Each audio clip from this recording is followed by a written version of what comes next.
नमस्कार दोस्तों, video number 72 अंतिम संस्कार के हवाले से। ये मेरा वीडियो जो है पहले वीडियो के कंटिन्यूशन में है। तो अगर हम अंतिम संस्कार की बात करें तो हर कौम के रीति रिवाज अपने अपने एरिया के हिसाब से हैं। हर एरिया में डिफरेंट रीति रिवाज हैं, वो भले कोई भी कम्युनिटी क्यों ना हो। तो मैं जम्मू के हवाले से आपसे बात कर रहा हूँ। तो जब डेड बॉडी को बाहर निकाला जाता है तो आजकल कुछ लोग सिर की तरफ से बाहर निकालते हैं बॉडी को, कुछ लोग पाँव की तरफ से निकालते हैं, और कुछ एरिया ऐसे हैं जहाँ सिर्फ पाँव की तरफ से ही बाहर निकाला जाता है। जब से ये जो गाड़ियाँ हैं शमशान घाट की तरफ वो आना शुरू हो गई हैं, जो एम्बुलेंस हैं, जो आजकल कोरोना है तो कोई पर्टिकुलर उसकी डायरेक्शन नहीं है, लेकिन हमारे जो पूर्वज थे वो पहले डेड बॉडी का सर बाहर निकालते थे, उसके बाद फिर पाँव जो है वो घर की तरफ होते थे। तो इस तरह का जो है वो मान्यता थी उन दिनों में। बहरहाल आजकल हर एरिया के हिसाब से जहाँ जो लोग उस वक्त आगे काम कार्य होते हैं तो उन पे डिपेंड करता है कोई जल्दीबाजी में कैसे हो जाता है। उसके बाद जो घर से लेकर के और लास्ट शमशान के बीच में एक जगह पे ब्रेक दी जाती है। तो काफ़ी ऐसी कम्युनिटीज़ हैं जिन्होंने पुराने रीति रिवाज को जाना, समझा, और उन रीति रिवाज को जो है वो देख करके तो उन्होंने जो ठीक समझा उसी के हिसाब से शुरू रखा, जो नहीं ठीक समझा उसे बंद कर दिया। मैं जम्मू के हवाले से बात करूं तो सभी कम्युनिटीज़ की जो संस्कार हैं वो एक ही जगह पे होते हैं, मैक्सिमम 2-4 जगह पे।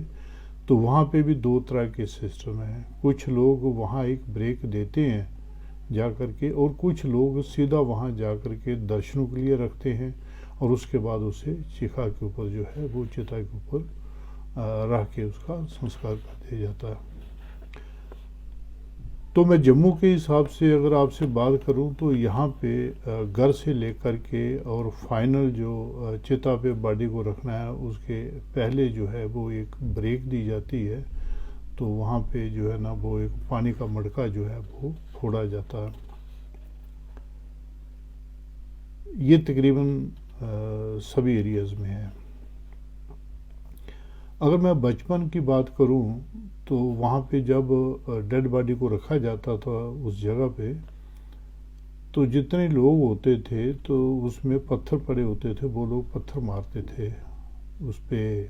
जो जगह बनी होती थी एक ऊंची सी, उस पर पत्थर मारते थे, और पत्थर मारने के बाद फिर वहाँ पे जो पूजा होती थी। पूजा होने के बाद क्या होता था कि वहाँ पे जो घड़ा पानी का भरा होता है उसको वहाँ पे फोड़ दिया जाता था। जो आदमी उसकी कर रहा है, जिसकी ड्यूटी लगी है अंतिम संस्कार की, तो वो आदमी घड़ा फोड़ता था। तो अब जो है वो बटे मारने का जो रिवाज है, पत्थर मारने का रिवाज जो है वो, अगर मैं जम्मू के मैक्सिमम इलाका की बात करूं तो वहाँ ख़त्म हो चुका है। हमारे कुछ एरिया में है तो वहाँ पे भी जो लोग हैं वो पत्थर नहीं मारते उस डेढ़ पे ऊपर, सिर्फ घर वाले जो है ना वो पत्थर मारते हैं। ये जो रिवाज है, ये पत्थर मारने वाला जो है और ये जो मटका फोड़ने वाला है, ये चल रहा था, लेकिन धीरे धीरे ये कम हो रहा है। तो अगर हम इसको दूसरे साइंटिफिक रीज़न से देखें तो ये माना जाता है कि वो एक फाइनल टेस्ट होता था। अंतिम संस्कार करने से पहले फाइनल टेस्ट था। यहाँ अपनी बात रखने के लिए मैं आपसे एक कहानी शेयर करता हूँ। इसे आप कहानी मान लीजिए या कुछ भी मान लीजिए, लेकिन अपनी बात को रखने के लिए इससे बढ़िया मेरे पास और एग्जाम्पल नहीं है। तो आज से काफ़ी साल पहले, साल 2 साल पहले, जब लोग इतने ज़्यादा जो है ना वो एजुकेटेड नहीं होते थे, तो या हकीम भी वहाँ पे उतने नहीं होते थे गाँव में, तो क्या हुआ कि एक आदमी जो बाहर काम कर रहा था खेतों में, तो काम करते करते पानी ना पीने की वजह से उसे डिहाइड्रेशन हो गई और वो बेहोश हो गया। जब बेहोश हो गया तो घर वालों को पता लगा कि वो आदमी वहाँ बेहोश हो गया है, तो वो सब लोग वहाँ गए, सभी खेतों में काम कर रहे थे दूसरी साइड पे। उसने देखा तो को वो आदमी बेहोश पड़ा हुआ है, तो उन्होंने सोचा कि भाई अब इसे हकीम के पास लेके जाया जाए। वो उन्होंने बार बार से उठाया और हकीम के पास लेके चले गए। हकीम जी ने देखा उसे और जितना उससे समझ आया उसने कहा जी ये तो मर गया है। अब उन्होंने कहा कि ये खेती बाड़ी के दिन हैं, तो अगर हम लोग घर ले जाते हैं तो काफ़ी सारी प्रॉब्लम हो जाएगी, जो लोग खेती कर रहे हैं उनको भी तो दूसरों को भी, तो बेटर ये है कि इसका बार बार से ही संस्कार करके आ जाते हैं। तो उन्होंने बार बार से उसे उठाया और उसका संस्कार करने जो है वो ले गए। तो जब रास्ते में जा रहे थे तो उसको ठंडी ठंडी हवा लगी और उसे होश आ गया और वो उठ के बैठ गया। कहने लगा भाई आप मुझे कहाँ लेके जा रहे हो? उन्होंने कहा जी ऐसा है कि आप मर गए हो और इसलिए हम आपका संस्कार करने जा रहे हैं। उसने कहा यार मैं तो ठीक ठाक हूँ, मैं मुझे क्यों संस्कार करने लेके जा रहे हो? तो उनमें से एक ने कहा कि चुप करके लेटा रहे, तू हकीम से ज़्यादा सियाना नहीं है, ज़्यादा इंटेलिजेंट नहीं है, तू मर गया है और तेरा हम अंतिम संस्कार करने जा रहे हैं। तो ये एक कहानी थी। अब उस वक्त आज से साल 200-300 साल पहले तो जो काफ़ी लोग ऐसे थे जो इतनी अथॉरिटी उनके पास नहीं थी कि वो जो फाइनली डिक्लेयर कर सकें कि ये आदमी जो है इसकी डेथ हो गई है, नंबर 1। सेकंड नंबर पे जो मेडिटेशन होती है, मेडिटेशन में कुछ सुनने में पढ़ने में ये आया है कि जब आदमी जो है वो 10वें द्वार चला जाता है मेडिटेशन करते करते, तो एक तरह से वो डेड हो जाता है। तो अब कैसे डिक्लेयर करें कि ये आदमी मर गया है या अभी जिंदा है? इसके अलावा कुछ हमारी किस्से कहानियाँ हैं जिसमें भर्तृहरि राजा की कहानी है, तो उसमें एक इस तरह की बयान भी आता है कि वो गुरुजी चेले को कहते हैं कि देखना मेरी बॉडी में अंदर जा रहा हूँ तो किसी को दरवाज़ा मत खोलने देना। तो वो अपने जो जान है वो निकाल करके दूसरे राजा की बॉडी में जो है ना वो जो है वो डाल देता है, तो वहाँ जो भी करना होता है कर करा के अगेन बैक आता है। तो ये इस तरह की जो है ना वो कुछ मान्यताएँ हैं, पता नहीं कहाँ तक सही हैं।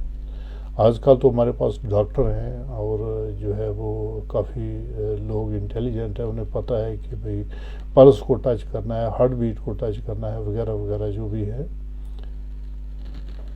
तो ये एक फाइनल स्टेज जो है वो मानी जाती थी कि उसके बाद जो है डिक्लेयर कर दिया जाता था कि हाँ हम जो है इसकी मृत्यु हो गई है। तो जब वो घड़ा जो है उसके सरहाने घड़े को जब तोड़ा जाता है और उसके बाद जो है जब उसके बावजूद भी वो उसमें कोई हरकत नहीं होती, तो मान लिया जाता है कि जो फाइनली इसकी डेथ हो गई है। उसके बाद उसे चिता पे रख देता है। तो ये एक वो है स्टेज है यहाँ जम्मू में तो हो रहा है, बाहर दूसरे स्टेटों में मुझे पता नहीं है किस तरह से लोग कर रहे हैं, और जम्मू में है। और जम्मू में काफ़ी जगह पे देखने को मिलता है, वहाँ जब शमशान घाट में जाते हैं तो वो लोग नहीं करते हैं, बट काफ़ी लोग कर रहे हैं और ख़ासकर हमारे लोग तो कर रहे हैं। ये दूसरी स्टेज। हमारा जम्मू का कुछ एरिया है तो वो जगह जहाँ बनी होती है, जहाँ ये बर्ताव वगैरह का वो रस्म अदा करते हैं, जो भी करते हैं, तो वहाँ पे जो चौरस्ते में रखते हैं, हमारा कुछ एरिया है तो वहाँ उस पर्टिकुलर जगह को ना रख के तो ये लोग चौरस्ते में रखते हैं। तो वहाँ ये जो वाला मैंने जो बताया आपको, तो ये लोग वहाँ करते हैं। उसके बाद स्टार्टिंग में सुना है कि जिस वक्त वो उसे अग्नि दी जाती थी अंतिम संस्कार में, तो पाँव की तरफ से दी जाती थी। उसके बाद फिर ये चेंज हो गया, आजकल सर की तरफ से अग्नि दी जाती है। उसके अलावा मुंह में घी डालने का रिवाज है। और बताया ये जाता है कि चूँकि कल जो है खोपड़ी जो है वो मुश्किल से उसका जलती है, तो इसलिए वो घी डालने से थोड़ा इजीली जो है ना वो उसका अंतिम संस्कार हो जाता है। उसके बाद कपाल क्रिया का रिवाज है कि उसके बाद जिस आदमी ने ये अंतिम संस्कार की ड्यूटी जिसकी लगी है, एक लंबी सी लकड़ी रखी होती है और उस खोपड़ी को 3 बार टच किया जाता है, जिससे कि वो खोपड़ी थोड़ी सी जो है ना वो वाइब थोड़ा सी वो हो जाए। क्योंकि अगर उसे ये ना किया जाए उस टाइम पे तो उसके ब्रस्ट होने का जो है ना वो प्रॉब्लम है, तो इसको थोड़ा खोपड़ी को हिलाया जाता है, तो उसको कपाल क्रिया कहते हैं। और जैसी कपाल क्रिया हो जाती है तो लोग अपने अपने घरों को वापस आते हैं। उसके बाद जिन लोगों की ड्यूटी लगी होती है, जिन्होंने उठाया होता है, जहाँ जितने घर के लोग होते हैं, इवन दूसरे लोग ही, तो कोई हाथ धो रहा है, कोई मुंह धो रहा है। और उसके बाद क्या होता है कि वो सब लोग जो है फिर वो जम्मू में एक तिनका तोड़ने का रिवाज है, तो घास का एक तिनका लेकर के तो वो लोग बैठ जाते हैं। जब सब लोग नहाने होते हैं तो उन्हें ब्रीफिंग की जाती है। तो ब्रीफिंग के बाद जो आगे हेड होता है, जैसे आप पंडित जी कह लीजिए या जो भी एक सियाना बंदा होता है, तो वो जो वहाँ पढ़ता है सबके आगे कि भाई कहे कबीर सुनो भाई साधो इनमें मोया कौन, पंच तत्व का पुतला बनया पंच में ही समाया, जितर आया तितर गया। और उसके बाद सब लोग जो है वो तिनका को तोड़ देते हैं। और ये रिवाज जो है जहाँ जम्मू में चल रहा है। उसके बाद घर में गोडा नवाना कहते हैं यहाँ जम्मू में। तो जनरली क्या है कि वो संस्कार की जगह से ही सब लोग डिस्पर्स हो जाते हैं, अपने अपने एरिया में चले जाते हैं, वो शहर हो या गांव हो। लेकिन फिर भी एक जो हमारा रीति रिवाज है, जो संस्कृति है, उसमें ये है कि घर में जाना ज़रूर है और वहाँ बैठ के आना है। कुछ लोग रश होता है गली में बैठ के आ जाते हैं, बट वहाँ जाते हैं। तो जम्मू में काफ़ी जगह पे खाने का रिवाज है, तो लोग खाने के लिए बैठ जाते हैं।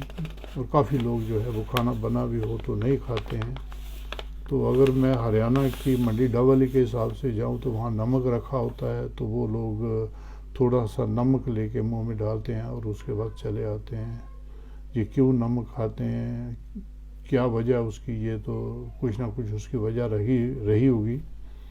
यहाँ तक भरतपुर का सवाल है, तहसील कामा का सवाल है, तो वहाँ जौ के दाने रखे होते हैं, तो वो एक दाना या 2 दाने जौ में लेके जौ के लेके तो वो मुंह में डाल के तो वहाँ से जी डिस्पर्स हो जाते हैं। उसके बाद फूल चूरना, अस्थियाँ इकट्ठी करना, तो जनरली ये आम तौर पे जो है वो 3 दिन के बाद उसकी जो अस्थियाँ वो इकट्ठी की जाती हैं और उसके बाद उनको जल प्रवाह कर दिया जाता है। जो भी नज़दीक जगह है, तीर्थ स्थान है, वहाँ ये जल प्रवाह करने का जो है वो रिवाज है। अगर मैं जम्मू की बात करूँ तो जम्मू में हरिद्वार है, यहाँ पुरमंडल है, और अभी अखनूर की जो चिनाब दरिया है वहाँ पे भी लोग जा कर के अस्थियाँ प्रवाह कर रहे हैं। तो ये आज का वीडियो, उसके बाद दूसरे वीडियो में आपसे मुलाकात होगी। तब तक के लिए नमस्कार।